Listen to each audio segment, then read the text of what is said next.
Salut à toi et bienvenue sur la chaîne de Chasing Success. Pour ceux qui ne me connaissent pas ou qui viennent d'arriver tout simplement, je suis Hugo et une fois par semaine, on aborde des sujets autour du business et du développement personnel. Si ce n'est pas encore le cas et que mes vidéos te plaisent, abonne-toi à la chaîne, ça me fait vraiment plaisir et ça m'aide à avancer et à développer ma communauté sur YouTube. Comme tu as pu le voir sur le titre de cette vidéo, aujourd'hui on va voir comment maîtriser ces idées négatives. Pour moi, c'est un sujet très important.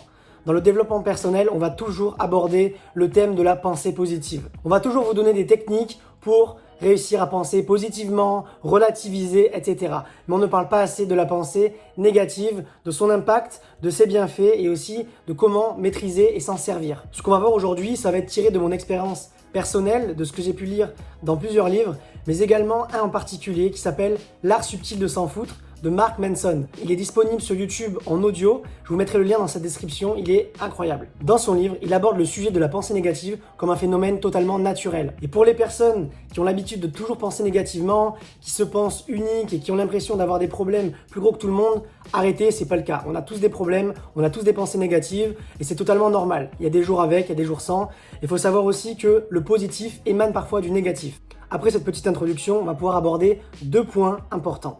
Le premier, comment comprendre ces idées négatives. Et le deuxième, apprendre à les contrôler. Vous allez me demander pourquoi je dois comprendre mes idées négatives. Tout simplement, c'est pour en tirer profit, pour émaner du positif dans le négatif.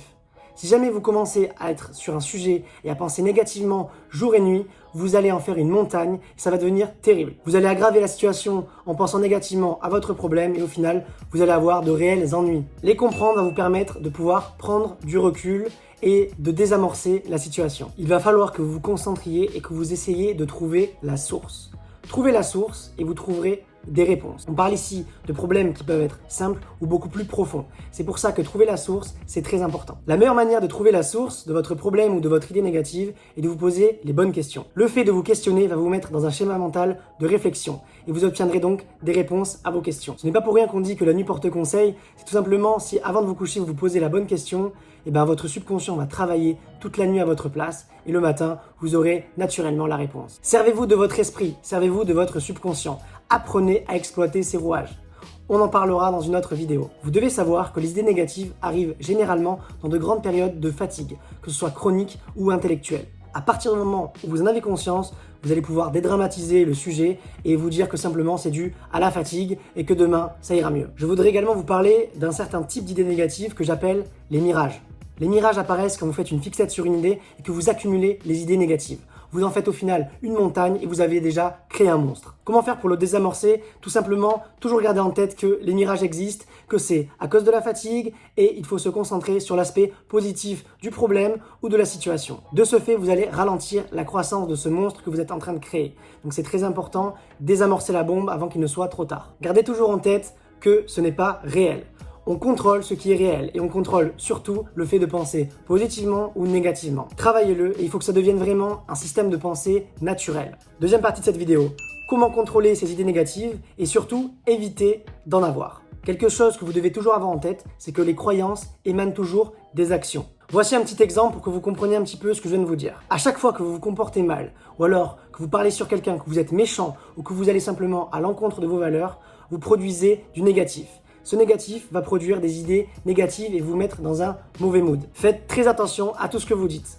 Quand vous parlez, vous projetez des images mentales dans la tête de votre interlocuteur ou tout simplement dans la vôtre. Si par exemple vous parlez à quelqu'un et vous lui dites que vous avez passé une journée horrible, que vous lui racontez chacun de ces détails, vous allez le charger négativement et vous-même vous allez vous charger négativement. Vous allez alors vous mettre dans une ambiance très négative qui va créer des réactions en chaîne. Le matin, vous vous levez et vous dites que vous êtes de mauvaise humeur. Aujourd'hui, ça va être une journée pourrie. Et bien devinez ce qui se passe. Ça va être une journée pourrie, réellement. Et de ces paroles négatives émanent du négatif dans vos actions, dans vos pensées et dans vos actes. Voilà pourquoi c'est très important de générer uniquement des images mentales positives afin d'éviter de penser négativement et d'agir négativement. Essayez de changer le regard sur vous-même. Pensez comme quelqu'un de positif. Essayez de relativiser sur les situations et de rester enthousiaste en toutes circonstances. Je vous parle simplement de relativiser sur les situations et les problèmes qui peuvent arriver dans votre vie. Quand tout va vraiment très mal, vous pouvez aussi vous servir de la visualisation. Visualisez-vous détendu, calme, avec justement ce problème qui est réglé. Bien sûr, il y a des moments où c'est catastrophique. Vous pensez nul, vous pensez qu'il n'y a pas de solution à vos problèmes et c'est terrible. Et bien dans ces cas-là, parfois, il faut aussi simplement les accepter. Il faut accepter qu'on n'a pas été bon. Tout simplement, on ne peut pas toujours être au top et ça peut arriver de rater une vente, de rater un call ou une présentation. On a chacun nos problèmes et nos échecs et il faut savoir les prendre du bon côté. Il faut se dire que la fois suivante, on aura appris et on ne fera pas les mêmes erreurs. Ça permet aussi de pouvoir transformer ces échecs en réussite, mais ce sera le sujet d'une prochaine vidéo. Voilà, pour résumer, les idées négatives ne sont pas un réel problème, c'est un phénomène naturel qui sert parfois à avoir du recul et une meilleure réflexion sur soi-même ou sur la situation. Tu dois d'abord les comprendre et trouver des réponses à tes questions. En deuxième partie, tu dois apprendre à les contrôler et pour ça doit venir de ton comportement tous les jours. Ton travail quotidien, c'est vraiment de faire en sorte de ne pas te créer plus de problèmes et de stress que tu n'as déjà et donc d'essayer de relativiser et de trouver du positif même dans le négatif. Merci à toi pour avoir regardé cette vidéo jusqu'à la fin. Si elle t'a plu, tu peux la partager et la liker. Abonne-toi également à la chaîne pour recevoir les notifications chaque semaine où on aborde un nouveau sujet sur le développement personnel et le business. Tu peux aussi suivre mon Instagram qui s'affiche juste ici. Je t'y partage des phrases de motivation issues de mes lectures et je te partagerai aussi mon lifestyle et mes avancées perso et professionnelles. Dans la description, tu trouveras également les liens de mes dernières vidéos. On se retrouve la semaine prochaine pour un nouveau sujet. D'ici là, passe à l'action massivement. À bientôt sur Chasing Success.